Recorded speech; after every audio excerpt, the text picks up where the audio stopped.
Bismillahirrahmanirrahim. Assalamu alaikum, everyone. This lecture is about the questions that all of you have raised in the lecture Preface to Shakespeare. So we will discuss those questions one by one. I have taken these questions directly from the comment section and pasted here to record this lecture. First of all, the first question is, why did Samuel Johnson contradict his own statement? Before reading Preface to Shakespeare, all of you must need to have one thing in your mind, that this Dr. Samuel Johnson, he was himself a great admirer of Shakespeare, a great lover of Shakespeare. He read his plays thoroughly. He himself praises all the plays written by Shakespeare, and he was simply, you can say, he was fan of Shakespeare. So when as a critique he is writing, it is natural for human beings that when you are extremely impressed by one personality and you want to criticize it, so it is natural that you incline towards it. That is why he contradicted his own statement. At one time he is saying that Shakespeare justifies with his plays, and at one time he is saying he is not justifying. So it means that this, when he says that Shakespeare was doing everything right, it is his own feelings that he has for Shakespeare.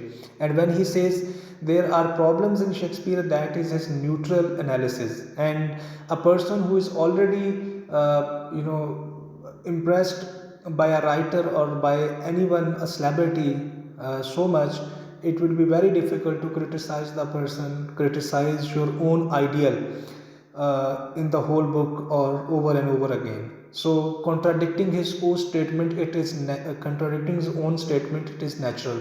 And second thing is also that as a critique, he might find it in few of the plays his opinion about Shakespeare is true, and when he is contradicting his statement, he might be taking into consideration the other plays written by Shakespeare, because there are about, if I don't, if my recollection is not misleading me, it is almost 36 plays written by 36, or about 30 or 36 they are written by Shakespeare. So there are many plays where unity of time is missing, where there will be many plays where the fall of the protagonist is different. So when he is contradicting his statement, he might be considering the other plays. And second question is, Samuel Johnson says Shakespeare's main purpose was to please the audience, but how it can please audience as there is no unity of time and place and action? Uh, in this question, keep in your mind one thing: Shakespeare doesn't care about unity of time and place, but he does care about actions. So, this question, the one who has raised this question, keep in your mind one thing: there are three unities, unity of time, place, and action. Shakespeare was weak in unity of time and place, but his plays were very attractive, his plays were very authentic as far as the unity of action is concerned. Actually, Aristotle, when he defines an ideal play, he said that three unities are important, but Shakespeare, he rejected two unities of time and place, and he focused on unity of action. So, when you have raised this question that main purpose was to please the audience, so please the audience doesn't mean that you need to follow the rules set by Aristotle or anyone else. Whatever the writer believes or whatever the author believes, it is true. It may attract the attraction of the audience. So the writer is all authorized to change any rules, to make his own rules. This makes a difference in Shakespeare and others, that the rest of the writers, they kept following what the procedure and what the criteria was defined by Aristotle, but Shakespeare wrote his own plays and all were very much liked by the people. So that is why, keep in your mind that it is unity of action which is more important. Unity of time and unity of place is actually, in most of the plays, most of the movies, if you watch it today in many movies, so time and place doesn't matter, but actually the climax, the action, it matters. So you cannot say that if someone is not following unity of time and place, he cannot please the audience. If audience is pleased, then there is no restriction, or there is no rule that what rule has been followed by the author or what rule has not been followed by the author. The third one, if we write a play, the unity of time will be necessary or not. No, again, it depends upon you. It depends upon the author. It depends upon the writer. If the writer believes that the plot of the story does not need any uh, unity of time, or it only needs unity of place, or it only needs unity of action. But let me tell you one thing, unity of action is the most important thing in these three unities. Unity of time, unity of place, it can be ignored by the audience, but if there is a problem in the action of the play, in the as the play progresses, as the play moves towards its climax, if there is problem in the action, the plays will definitely not be liked by the audience. So if there is not unity of time, if you write a play without having unity of time in the play, it will be, if it is liked by the audience, if your philosophy, if your theory, the one you, the message you want to deliver to the audience, if it is delivered in a proper way, so people will not be, the audience will not be thinking about unity of time and place. Unity of time and place, these are only the specific people who are the critics, who are literary men, those who can understand. Otherwise, as far as the audience is concerned, for them action is more important. And Aristotle also says that after plot, action of unity of action is more important, because it keep the audience intact with the play. Then we have, what does Johnson say about Shakespeare's style? It's a common question that you can search it. He actually praises his style of writing. Then he also, because Shakespeare's contribution to English language is much more than any other writer, he has introduced many words in English language that they were never used before in English. So his style of writing was very much liked by Samuel Johnson, but he also pointed out some mistakes, like unity of time and unity of plot is missing, or his language is maybe very classified language or not liked by Samuel Johnson. So it is a common question. So Shakespeare's style was actually appreciated by Samuel Johnson.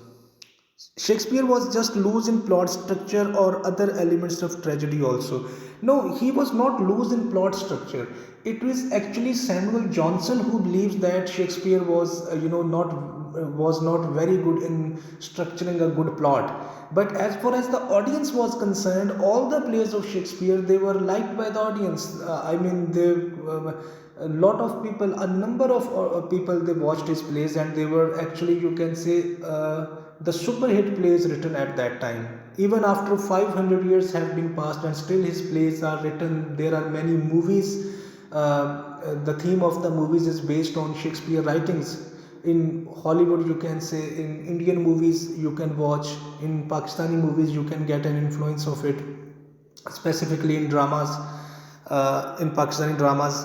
So elements of, he was not loose in, he was not weak in any structure, or he was not a weak author. He was a very authentic author. His writings were very mature, and he was liked by the audience, did like his plays. So he was not weak in tragedies, he was not weak in structure. It is only Samuel Johnson who is saying. So his tragedies like King Lear, a super hit tragedy, Hamlet, a super hit tragedy. So he wrote, actually Shakespeare is known for his tragedies. His tragedies were, they were different from other tragedies. He tried to bring humans' fault in front of the audience. So his tragedies are all good. He was not weak in tragedy at all. And then says Samuel Johnson said Shakespeare focused on pleasure instead of instruction, which is good thing. So how can it be demerit? So demerit is that before the plays they were written, the references they were taken from Bible, and through Christianity, the religion, their religion, they used to teach the people, the writers, the plays, they used to teach the people through the guidance and uh, the instructions given by the, ठीक है. So Johnson's he can be a demerit. It is not a demerit actually. Demerit is considered as in uh, when we talk about Oedipus Rex, when we talk about plays written before 16th and 17th century, before Shakespeare, they used to actually instruct the people. The morality was instructed through by taking references from Bible, by taking references from their religion. But Shakespeare did not take any reference from religion to teach or to instruct his audience. That is why he is being blamed that his plays were different from other set rules. I must give you example here. As we read Urdu ghazals, Faiz Ahmad Faiz, the great poet, Ahmad Fraz, there are many other, the poetess named Parveen Shakir. So all of them, whatever they have written, they are actually whatever the ghazals and the poetry, Urdu poetry they wrote, it is the standard and the procedure they have followed, the procedure set by Mirza Ghalib. Our Urdu ghazal has not come out of the structure as made by Mirza Ghalib. So same was the case there. The tragedies they were actually followed as Aristotle, Fousslis who wrote Oedipus Rex, the one other poet then named Homer, it is discussed by Aristotle also. So the things they were followed by as set by Aristotle, as our Urdu poets they are following the standards set by Mirza Ghalib. So when someone in history, in any literature, there is influence of one personality in drama writing, in novels, in poetry, in prose writing. So there is always one influencing personality, as we have Mirza Ghalib in Urdu poetry. So same was the case there. So all the people they were following the instructions as they used to be instructed from the religion. But Shakespeare, he used another way. And what was the way? It was that humans they commit mistakes by their own. Many of the things they happened by the follies or the misdeeds of the people. So everything is not to be blamed to the nature. So he actually brought drama out of that scenario of religion and bring it to the common human approach, that how do we think and how do we behave. So this was the reason that he focused on pleasure than to instruction. And he focused on pleasure. When an audience is pleased, when the audience is happy, when the audience is liking any movie or any play, definitely the message given by the writer, it makes its place in the mind of the audience. So pleasure, when your audience is pleased, then your instructions are given, your moral lessons are given. So he focused on moral lessons instead of taking lessons or taking references from the Bible. So this is the difference. This is not a demerit. Actually, this was a new technique introduced by Shakespeare.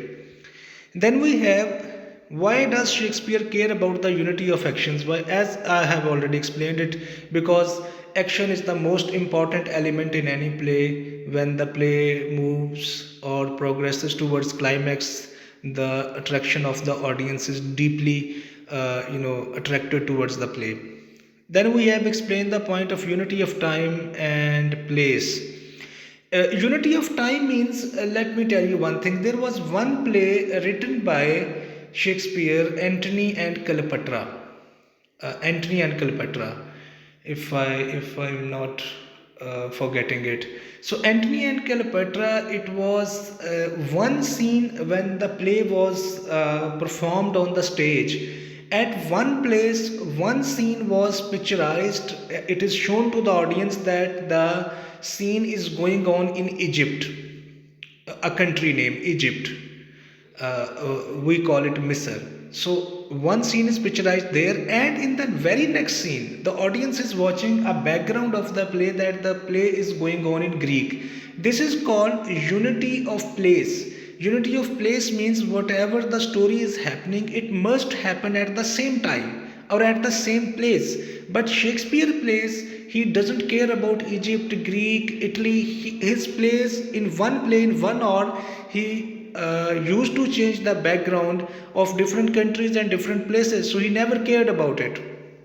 And when it is unity of unity of time means that when you are talking about something, that a story is moving on, and the story as it moves towards its climax, there is a when like something is happening in the month of July, it must go on with July, August, September, October, November, December, then it will end.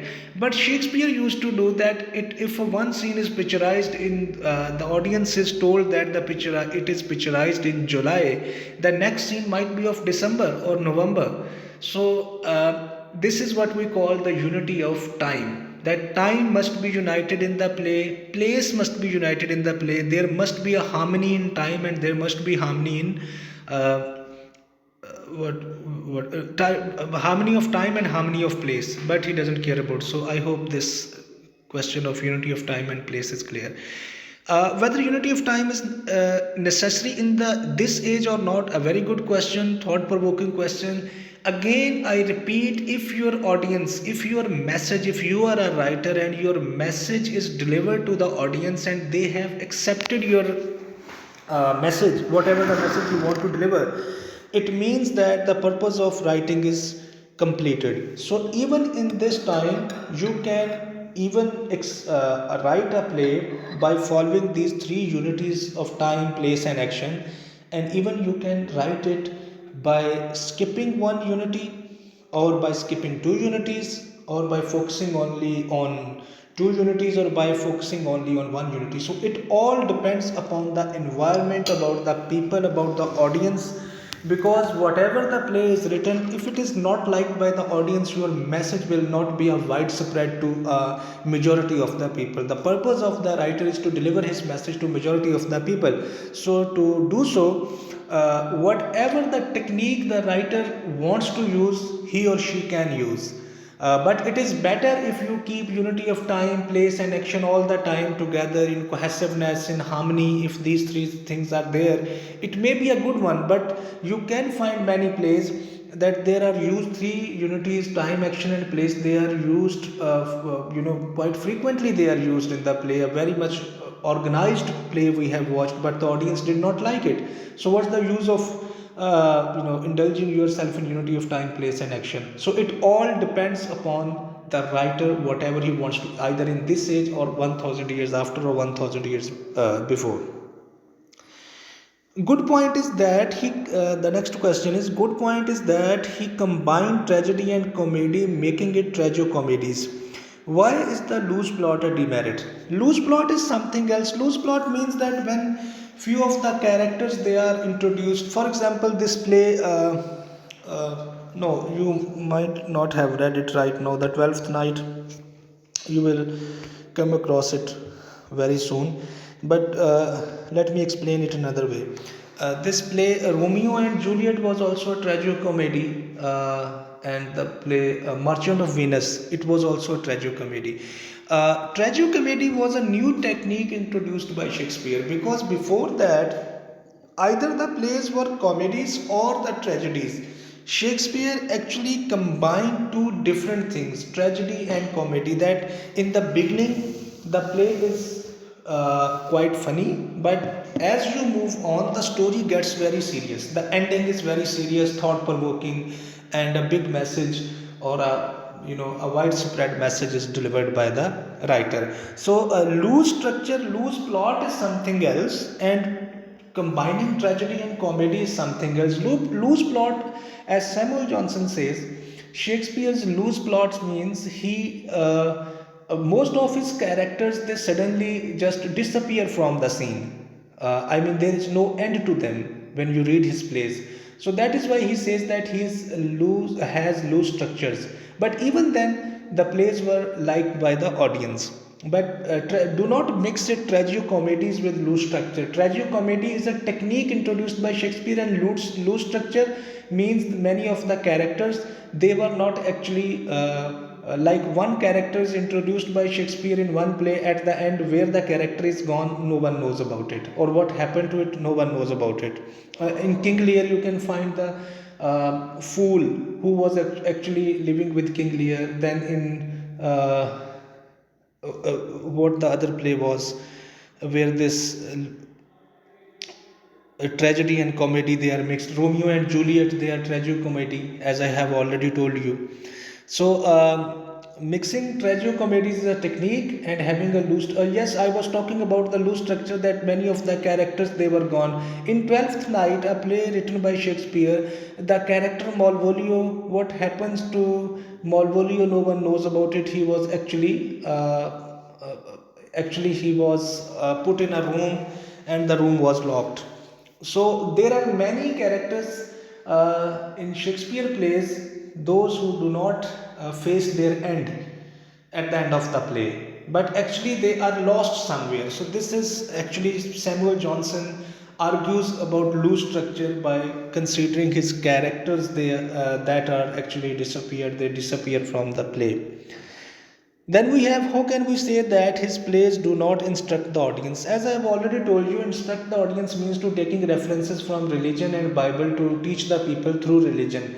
But yes, the instruction as it was believed in other plays before Shakespeare, the instruction was given specifically by taking references from religion. But Shakespeare instructed the audience or instructed the people through his own writings, through human behaviors, through his characters, without taking any reference from religion. If his plays are neither morality plays nor miracle plays, in which category we can place his plays? So, miracle and morality plays were those who have references from religion. Before Shakespeare, as I have reiterated, I repeated over and over again in this lecture also that miracle and morality plays were those where references were taken from religion and people were taught by taking references from religion. For example, you might have come across the stories of greedy dog, try again with till you succeed, thirsty crow. So those stories, they are short stories with moral lessons. Even when you read the story the greedy dog, when you read the story the thirsty crow, try again till you succeed, or slow and steady wins the race, the story of hare and a tortoise. So in these short, very short stories, we cannot find even a single reference from religion. They were all based on human intellect, they are all based on human thinking. So same is the case with Shakespeare. He does not take references from religion, he supports his arguments in the play by taking human behavior into consideration. He is showing human behaviors, to the people, and he is teaching his audience uh, by telling them that taking references from religion is not essential all the time. We can teach the audience by human behavior. For one example I must give you in this, in Hamlet, when Hamlet wanted to kill his uncle, he saw someone behind the curtains. So, as the curtain moved without noticing that who was standing there, he just pounced upon and he just stabbed the person. And he was not the relevant person to whom he has killed. Hamlet has killed. So, a moral lesson is given by Shakespeare that if you want to do not make decisions in haste, or do not be whenever you want to take a decision, a big decision, do not make it in very in hurry or in haste. So these are there are very I mean you can find a number of moral lessons that we can get. So Shakespeare plays, they give us moral lesson instead of giving us any miracle or morality or references from religion.